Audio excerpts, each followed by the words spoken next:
एक लंबे समय तक छोटा नागपुर के लोगों की आवाज बनने और उसको एक मंच प्रदान करने का काम जिसने किया है वो है आदिवासी पत्रिका।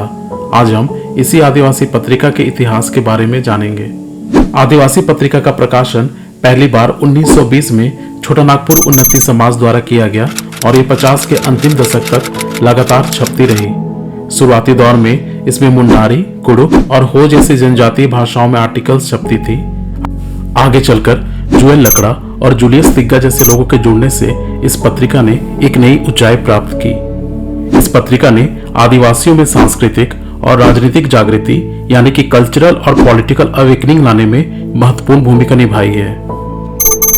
जब छोटा नागपुर उन्नति समाज आदिवासी महासभा में तब्दील हो गया तब यह पत्रिका आदिवासी महासभा की माउथपीस माने जाने लगी।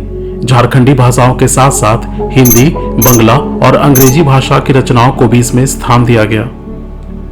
1939 में जूलियस तिग्गा को आदिवासी पत्रिका में छपी एक कविता के कारण तत्कालीन सरकार ने जेल में भी डाल दिया था।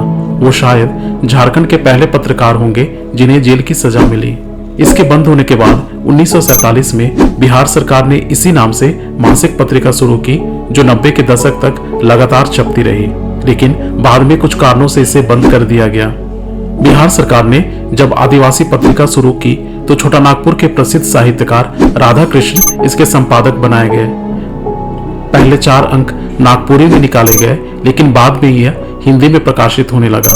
इसके बावजूद इसमें लगातार झारखंडी भाषाओं की रचनाएं भी छपती रही और इसका प्रकाशन केंद्र रांची में ही रखा गया। आगे चलकर बहुत सारे आदिवासी लेखक और कवि इस पत्रिका से जुड़े। प्यारे किरकिट्टा, पीटर शांति नवरंगी, रामदयाल मुंडा, बीपी केसरी, एलिस सेक्का और फादर कामिल बुल्के जैसे साहित्यकार इस पत्रिका से जुड़े। वर्तमान में झारखंड सरकार के जनसंपर्क विभाग ने तीसरी बार आदिवासी नाम से एक साप्ताहिक पत्रिका के रूप में इसका प्रकाशन आरंभ किया है और इसमें झारखंडी मुद्दों से सरोकार रखने वाली रचनाओं को प्राथमिकता दी जा रही है। इस तरह यह पत्रिका छोटा नागपुर के पिछले 100 वर्षों के इतिहास को अपने में समेटी हुई है। इस पत्रिका का उद्देश्य आदिवासी साहित्य और संस्कृति को उजागर करना था और उसमें इसे कामयाबी भी मिली।